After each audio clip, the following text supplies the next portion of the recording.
For today's project, I ran to my local Walmart and grabbed 2 matching pots, one bigger than the other. I wanted to beautify the front of the house and make it look just amazing with the water feature. First thing I did was level an area in the front that would be in direct sunlight and put the bigger pot in first. Next, I grabbed an old bucket that I really didn't need anymore, and I was going to place it upside down into the bigger pot. The biggest thing you got to do here is make sure that it's centered. If you need to add some rocks or sand to the bottom to make it sturdy, now's the time to do it. Next, I grabbed a flower pot base, one that was just slightly smaller than the rim, but I wanted to make sure that I turned it with the lip side down, and I'll tell you why later. Make sure it's centered, and then once it's in there, the next step is we're going to take the smaller pot that we got and place it on the center of that pot. Make sure it's centered. Next step, I want to grab some local rocks and place them around the edge. There was a slight gap around the edge, but I made sure to put the bigger rocks in first and then fill it with the smaller rocks. Now, if you want to plant flowers or anything around the edge, you're going to take that flower pot base, turn it with the lip side up. That way you can put soil inside. I went ahead and made sure that these rocks were strategically placed all around the edges to fill any gap and to cover the base completely. You can use river stone if you'd like on this project. Next, I got out a new solar powered fountain that I bought for $10. It floats in the water because it's got a float on the bottom, and it works great in direct sunlight, and it's got many different nozzles for spray patterns. With this fountain comes some plastic spacers. What this does is make sure that the fountain stays in the center of the pot. It avoids the splash coming outside of the pot when it's working. Once you put the clips in the spacer, there's little slots around the sides that you can put this into the foam. Now, these are going to be a little bit bigger than you need, but they're trimmable. So take it, place it on the pot, and then what you're going to do is mark around the edges, give it about a 1/4 inch to an inch space. That way it kind of moves around just a little bit. Once you got it marked, you can go ahead and just trim it with a pair of scissors. It's easy to do. Make sure that it fits inside and it's going to be able to float up and down with the water level. Next step, put some nice clear water inside. Once you get it to the water level you want, go ahead and place the fountain inside. Make sure that it has the ability to go up and down as the water level changes from evaporation. Now, once the direct sunlight hits it, voila, you've got a water fountain. The most amazing thing about this is it's solar powered, so you can place it anywhere in your yard that it gets direct sunlight. No worries or cares about an outlet or cords running out underneath. I hope you enjoyed this project. We did, and we can't wait to see you again on Hometalk. So for the first step, go ahead and spray paint the planters. I did the top and the bottom planters in this perfect gray. I'm still obsessed with gray, so this was perfect for me. And then I did the middle in this metallic oil rubbed bronze for a contrasting color. For the next step, you'll need marine epoxy and protective gloves to seal all of the holes in your large planter. If your medium and small planters also have multiple or off-center holes, seal them as well. Make sure you have protective gloves to keep the epoxy from touching your skin, and let it all dry according to the directions. Next, you're going to need some plastic tubing, a drill, and a larger bit. Now this bit needs to be barely larger than the plastic tubing.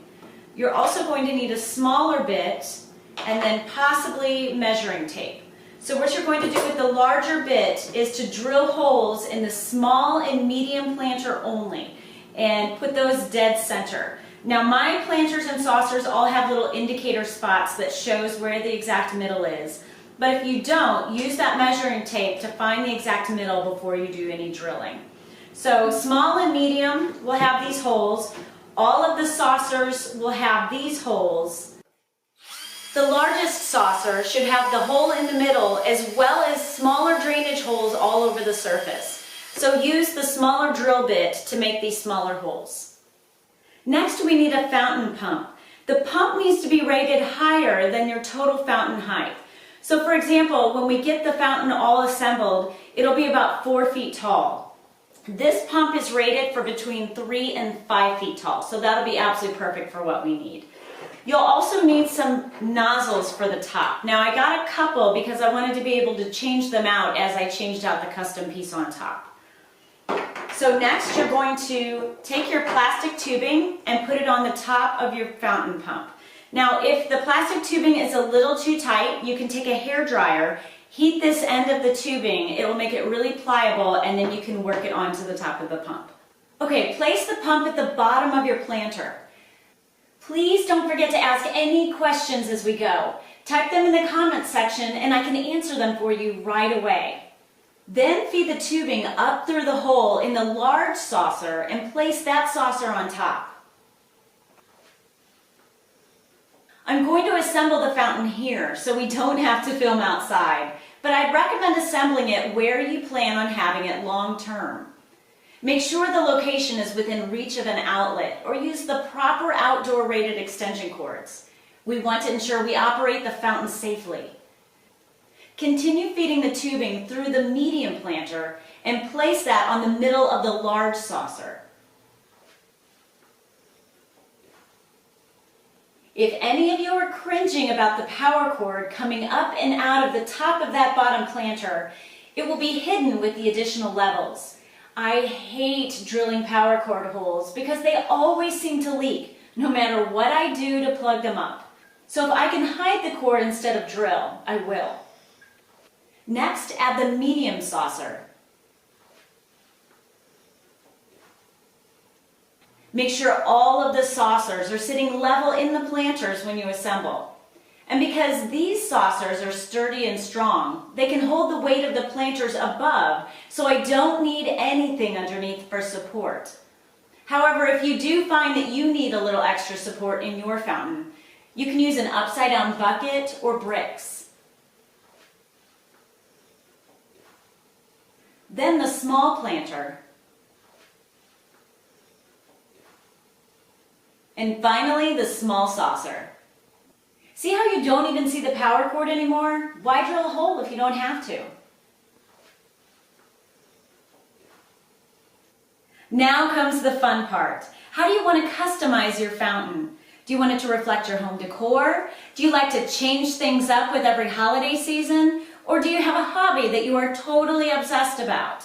So for example, if you wanted to reflect the upcoming Easter holiday, you could use Easter eggs and the basket grass as filler for all of the saucers, and then use a bunny or a chick as your topper. What about golf? Are you obsessed with golf? You could use golf balls as the filler for each of the saucers, and then use a large plastic golf club as the topper. You could use seashells as the filler and a mermaid or fish as the topper. You could even go totally unexpected and do rocks as the filler and a big T-Rex as the topper. So the possibilities are endless. So let me know in the comments what you think you would do for your filler and topper combinations. Once you have an idea or two, or 10, of custom tops and filler combos, cut the excess plastic tubing with sharp scissors. Ensure you cut enough slack for changing out the tops. You can always push the excess down into the fountain a bit as needed. I have young stepkids that absolutely love Legos. So I'm going to be using Legos as the saucer filler, and this cool Lego figure, this Darth Vader, is the topper. I absolutely love this idea because I feel like it encourages outdoor play. The kids will be outside for hours playing in the water and playing with Legos during the warmer months. So to make the topper, simply drill a hole in the center of your item where the plastic tubing needs to go. Now, pliable plastic pieces will be the easiest to work with, but you can use hard plastic, thin metal, ceramic, or glass. If you do go with a ceramic or glass item, just make sure you use a diamond bit to make the hole, and you also use water so that way the item doesn't break. For my hard plastic piece, I actually started with the smaller bit I used to make the saucer drainage holes in order to make small pilot holes in the plastic. Then I increased the bit size to make a hole larger and larger until my tubing fit through it. Run your plastic tubing up through the piece and position on the top of the fountain. Leave a short amount of tubing sticking out of your piece and add your fountain nozzle of choice on the top. If the nozzle doesn't fit snug on the tubing, use electrical tape to add some bulk until the nozzle is nice and tight. So we're almost done, so I've moved everything outside so we can get the fountain filled with water and I can show you how it works. As you can see, I've added Legos to all 3 of the levels as filler. I've also got my topper all tubed and ready. Now, poor Darth Vader is never going to work as an alarm clock again, but I think the kids will enjoy him so much better this way. So let's get the water in here and get it turned on. I'm filling the bottom planter with water, but also filling all of the tiers as I want it to spill over from one level to the next in a cascade effect. Please remember to click the follow button so you can catch my future projects on Hometalk. I've got the fountain set on low. I want to keep the cascade to a gentle trickle since Legos float and I don't want them spilling over. If your filler is light and floats, I'd recommend you do the same. If you've got a heavier filler, like rocks or shells, you can have a more robust cascade. The water should fill and spill from the top, then fill and spill from the middle. The holes in the bottom saucer will allow the water to drain down into the bottom planter, allowing the pump to cycle it back up again to the top. When I'm not entertaining the kids, I can easily switch out the top and filler to something a little bit more sophisticated and more my style. I'm using rocks as the filler and an old porch light I took apart and repurposed for this fountain. I painted it the same oil-rubbed bronze to match the middle planter. Thanks for watching.